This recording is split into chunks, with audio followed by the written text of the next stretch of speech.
Hi everyone. How's everyone doing today?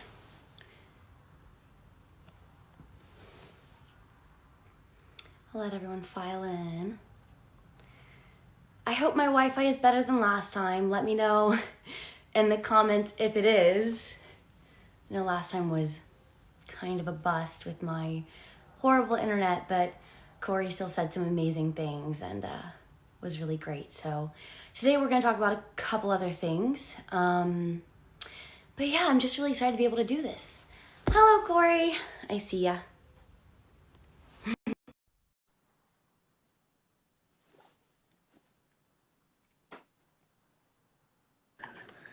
Hey, how are Hi. you?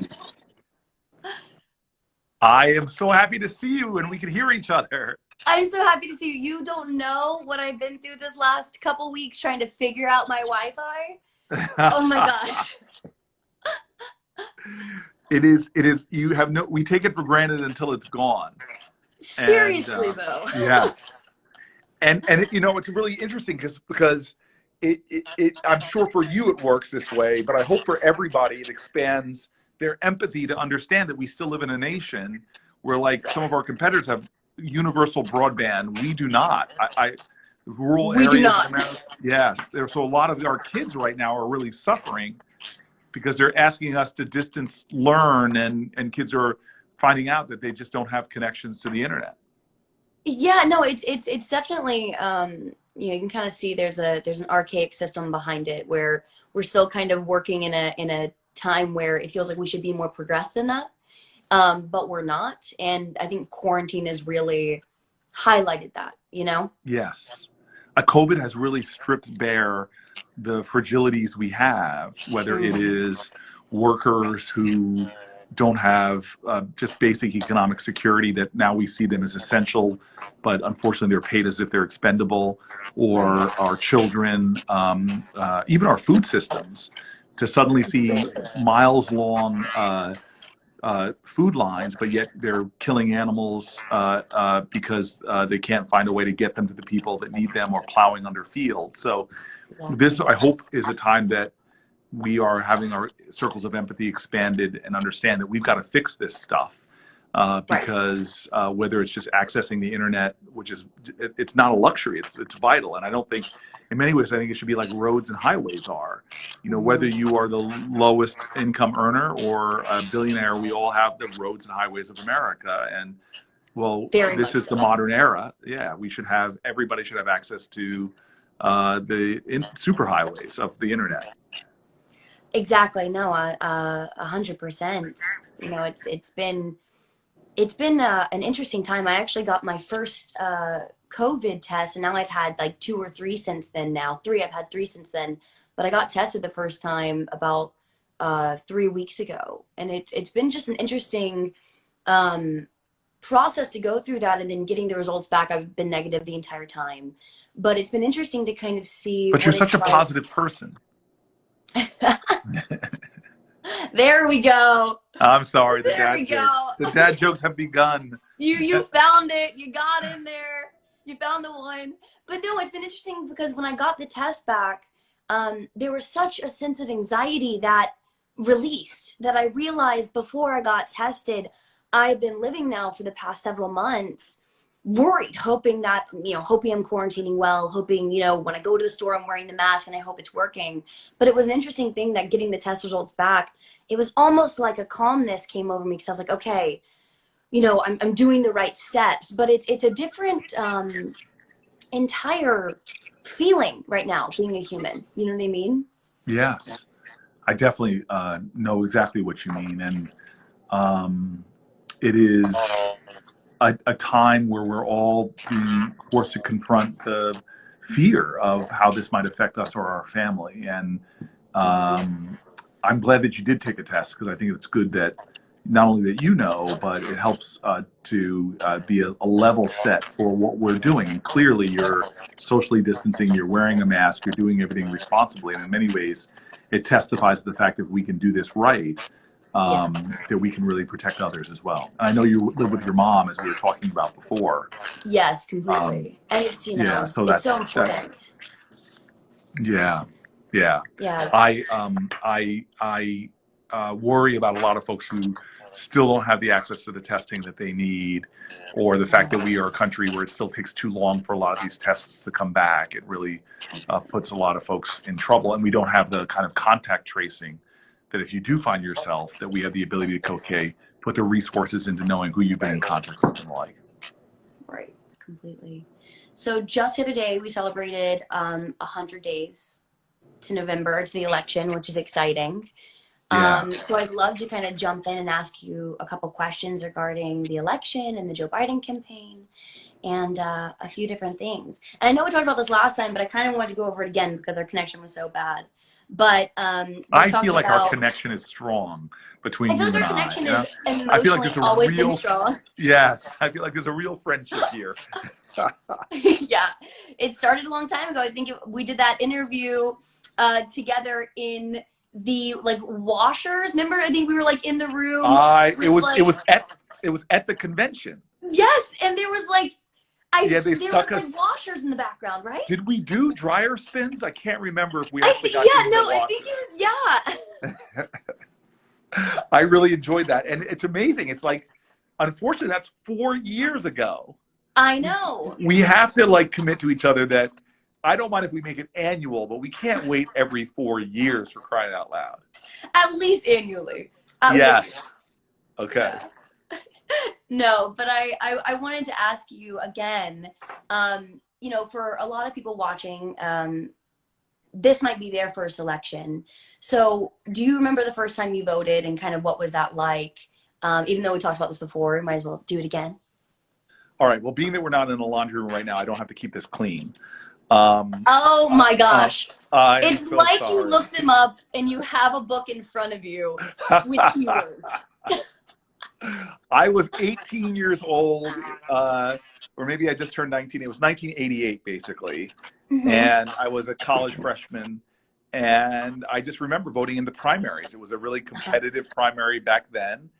And I voted for Jesse Jackson, who was running for president in that primary. And I just remember how excited I was to walk into a voting booth and vote. And I had been raised sort of with the urgency of that sort of obligation and an understanding that people had fought and died for that right.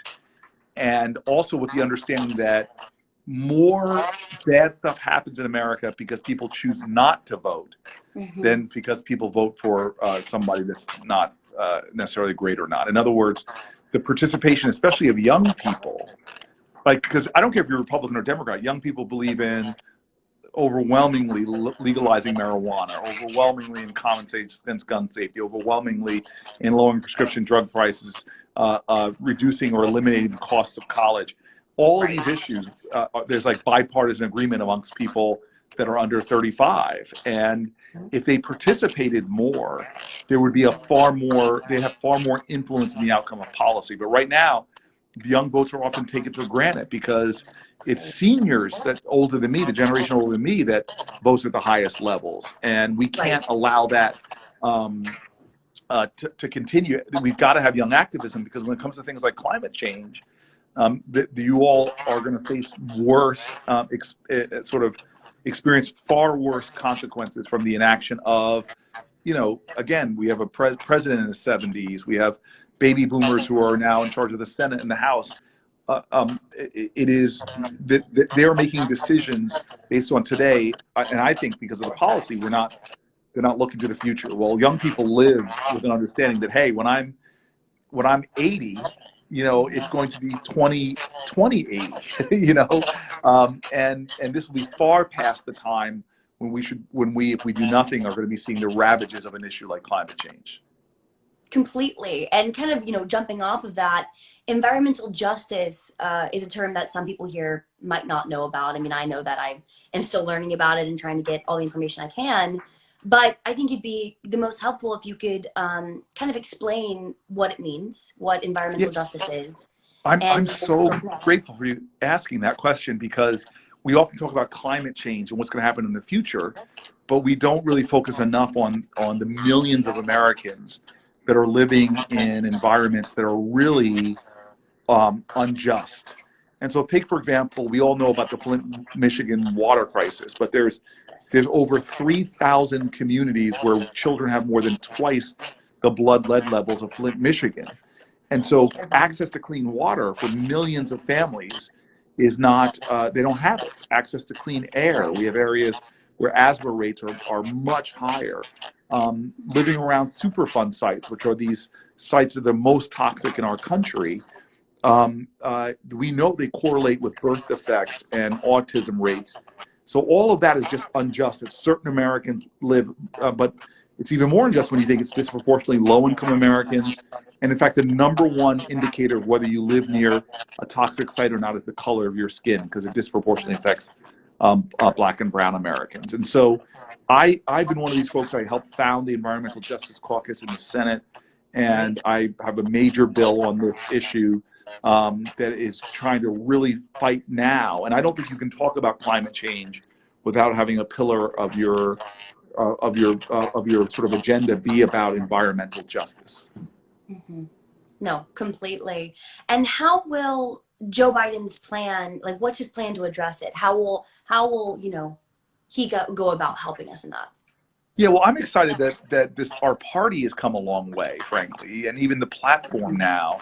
Because remember, we as activists have to understand that the Democratic Party has not always been right. We've got to push the party to be inclusive of more people. Remember, I remember the days when I was coming up in politics that the elders didn't even support marriage equality in the Democratic Right. Party.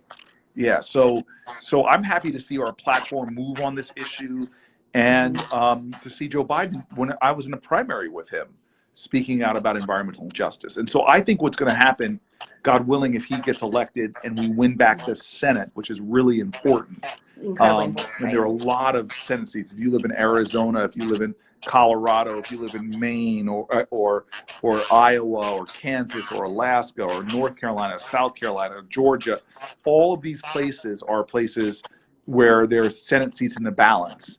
And if we end Right. up flipping the Senate, because it's really close to being flipped right now, we're three votes shy, and as Democrats, we're going to pass major environmental legislation, whether it's getting rid of all the lead service lines in our country, which is not that expensive, all the way to attacking the things that Obama had done that Trump has rolled back, like the clean air plan that Obama put into place, Right. or the methane rules, or a lot of these things that actually lead to respiratory diseases. In fact, I still remember looking at the data when Trump was rolling this back, that scientists could actually measure how many more people will die of respiratory diseases as a Really? result of the rolling back of these things. So that's so unjust, and I know that Biden was a part of the Obama administration, so I know he's going to do those things. But I think he's somebody that brings a bigger vision actually now for dealing with environmental injustice, and I'm excited about it. Right. No, I mean that's so eye-opening to kind of hear you explain that and to hear that they could see then what it would do and what it would affect and how many people it would hurt. I mean, it's terrifying. It's incredibly unjust. So Joe Biden's clean energy plan, it talks a lot about jobs, but I was kind of wondering, how are those two things interconnected? Yeah, that's another a great question. And look, the great thing about often people are told, and a lot of times Republicans try to scare people. If we do work on the environment, it's going to hurt our economy. Well, Right, Biden's exactly. proposal is the whole contrary, and most of us who know this is actually you could create hundreds and hundreds of thousands of jobs in America by doing the right thing by our environment. And these are the ideas that green jobs will be created if we Hmm. deal with these issues. So if we're replacing lead service lines, that means we need people to do that kind of infrastructure work. And those are good Right. paying, often union jobs. If we are going to build out more renewable sources of air, in fact, there's more people now in America employed by solar than employed by coal. And again, Really? they're higher paying middle income jobs. And so there's this whole raft of opportunity for us to create a new green economy Hmm. and to honor people who are struggling right now, like independent family farmers.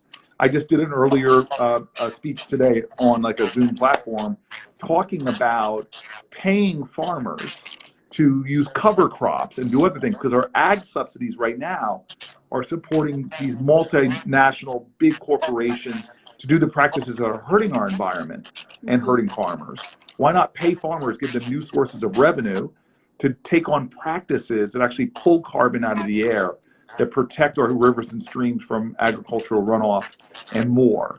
So that not only can we create jobs, but we can create more economic security for a lot of folks because we've lost about 1 million farmers in America. It's like people are going out of business, losing their family farms. Suicide Right. rates are on the rise amongst independent family farmers as these big factory farming corporations come in and take them over. Well, let's give them a better economic foothold by paying them to be better stewards of the land and take on practices that are going to pull carbon from the air and help to solve this problem. That is so incredibly important. I mean, it's great to hear kind of the way those two things coincide and are interconnected. It's really interesting.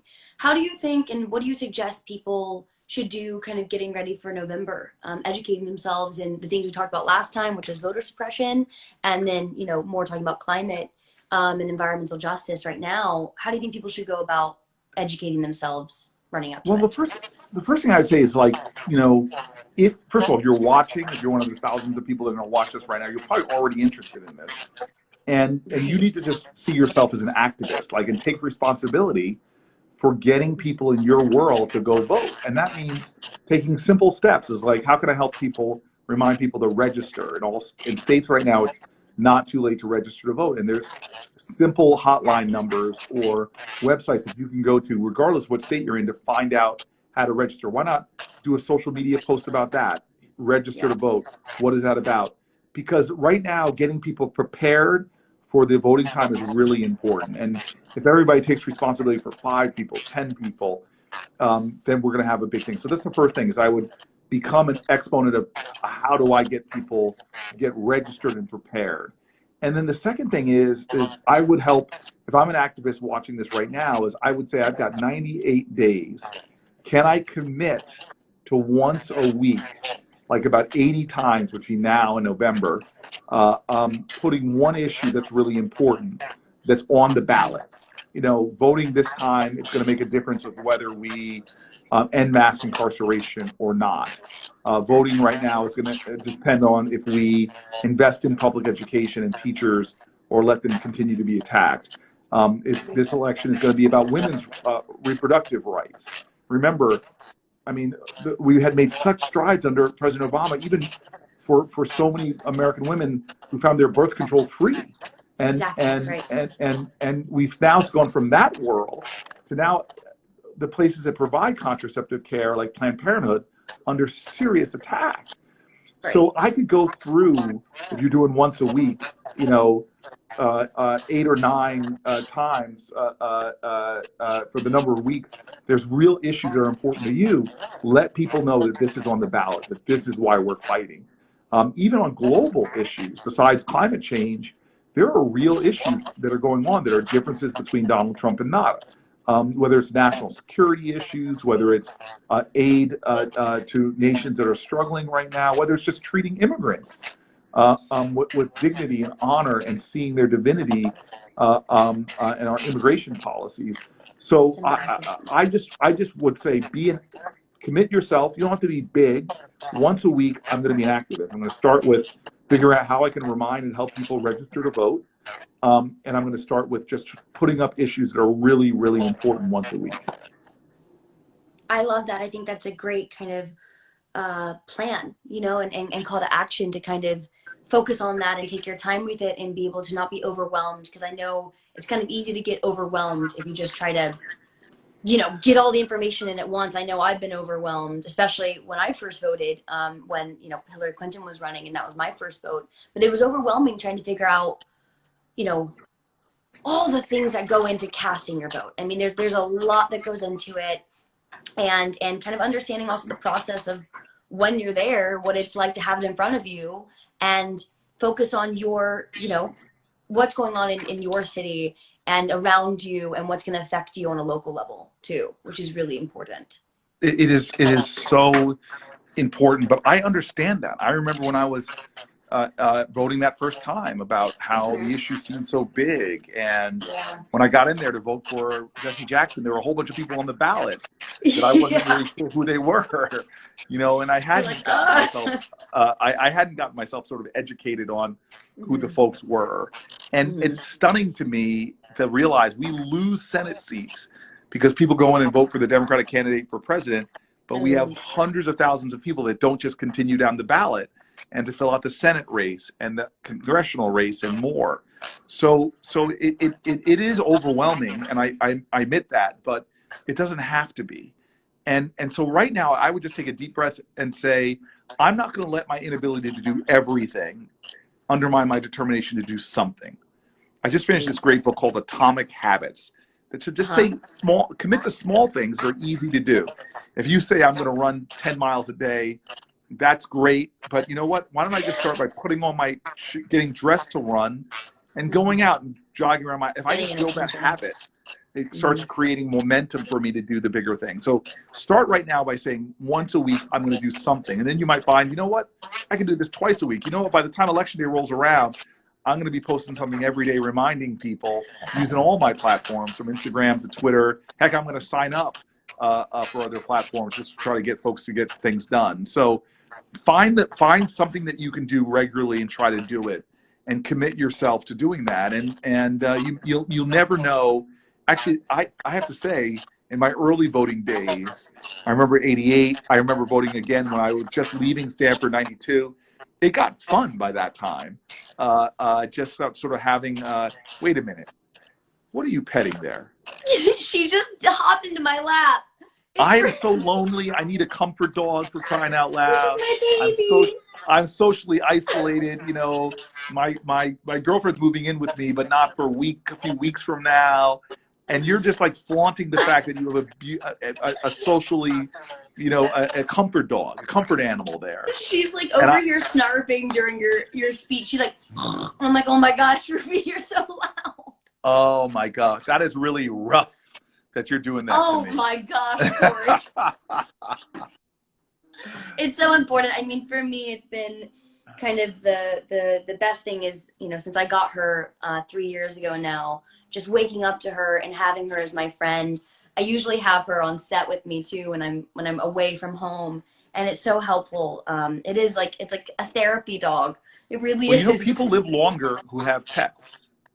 And I'm a big animal person, so I've been doing a lot in the Senate on animal issues. So I'm happy to see. I hope people will go out there, get a dog, adopt save a life, go get a dog out of a shelter if you can. And I just think there's so many animal issues in this country too that we don't think about.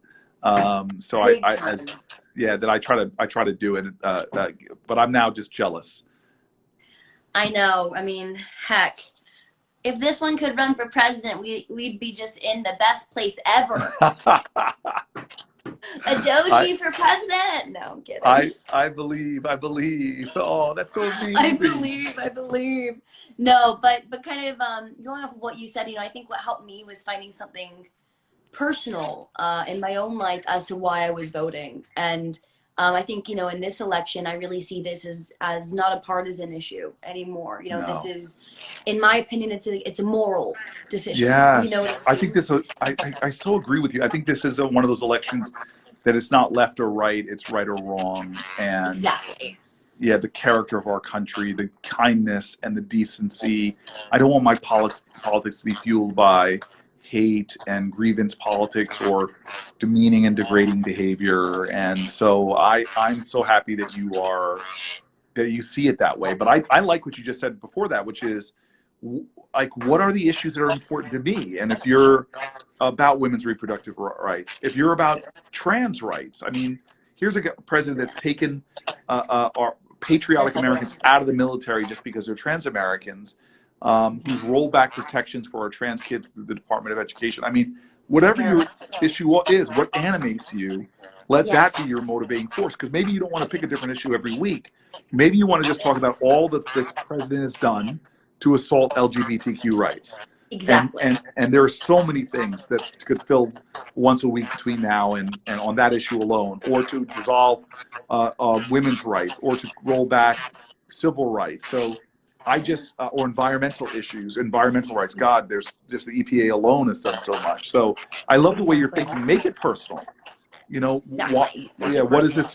What affects me and fires me up, and let me channel that energy into this effort. Because, you know, I still remember one of my favorite things that Obama said when he would say something and people would boo, and he's like, "Don't boo, vote." You know, it's like, you know, Exactly. Yeah. yeah, Our power is in our vote and our voice, and that's our right, and that's what we can do to try to make change in this country. And in November, you know, I think be on the right side of history. Cast your vote, because that's what you got. You know what I mean? yes, and Our power. I think that this is such an important election that you and I should probably, because we can't meet at the convention like we did last 4 years ago. But Oh no.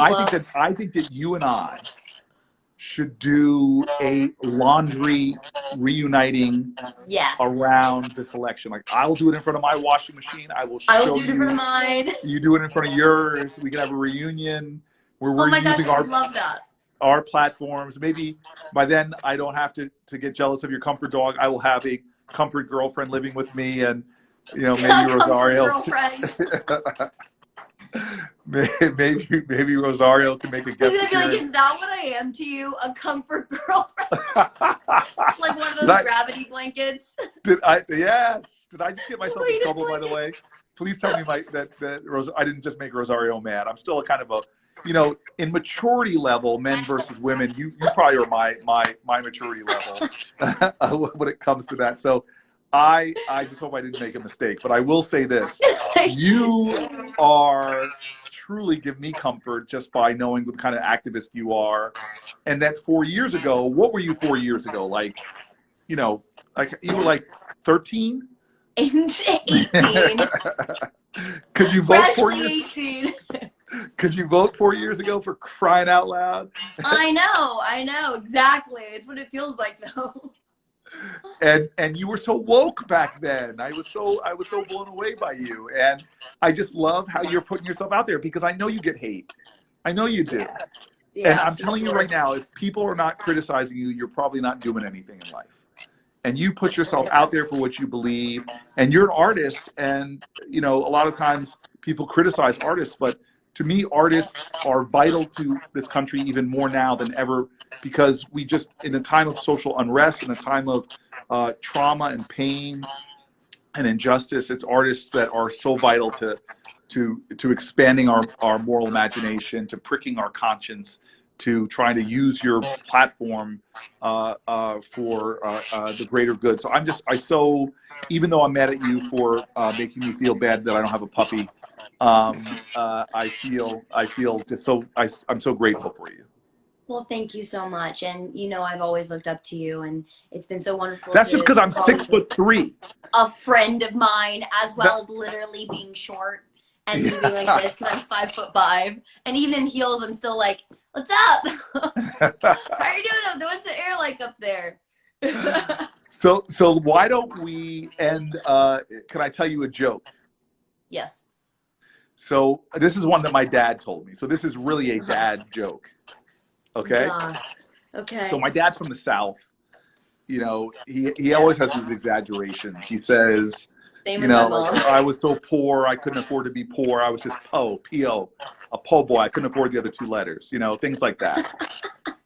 And he said one day he was sitting in the back of his classroom, and a teacher came in and said, "Class, anybody in this classroom thinks you're stupid.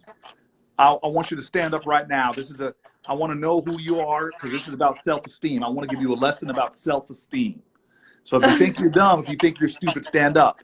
And she just stood there crossing her arms, staring at the kids, but nobody moved. And my dad said, she repeated herself. She just goes, "Come on now, if you think you're dumb, think you're stupid, stand up." My father said nobody moved. And eventually he just said he pushed his chair back and stood up proudly. And the teacher goes, "Mr. Booker Boy, what's wrong with you? You think you're dumb? You think you're stupid?" And my father said, "Well, shucks, ma'am, I don't think I'm stupid, but I didn't want you to be the only one standing." Okay, it was bad. But the moral of the story my dad told me is Oh that my you got to stand gosh. up. In life, you got to stand. Even if people are going to look down on you, you got to stand up. Even if people are going to scorn you, you got to stand up. And the best way to stand is not for yourself, but to stand for other people. And in this election, when so many of Americans who live in the shadows of life or marginalized, who are facing oppression, one of the best things you can do is stand up and vote for their justice, whether it's immigrants, vote for their justice, whether they're the incarcerated, vote for their justice, whether they're the elderly who are living in substandard conditions or can't afford their insulin. This is a time we all need to stand up and stand together. I love it. Thank you so much, Cory. Today was wonderful. I'm so happy I got to speak to you again. I'm happy I had that connection because I got 2 conversations with you out of it. I liked it. Well, I reach back out because I would love to do our next one at our washing machine rooms. Let's do it, and I'll have I'm not Ruby going to with me judge you again. based upon your detergent at all. I promise you. I mean, look, I can walk you through everything I use. Thank you so much. All right. Goodbye. Take care now. Talk to you later. Bye. All right. Bye-bye.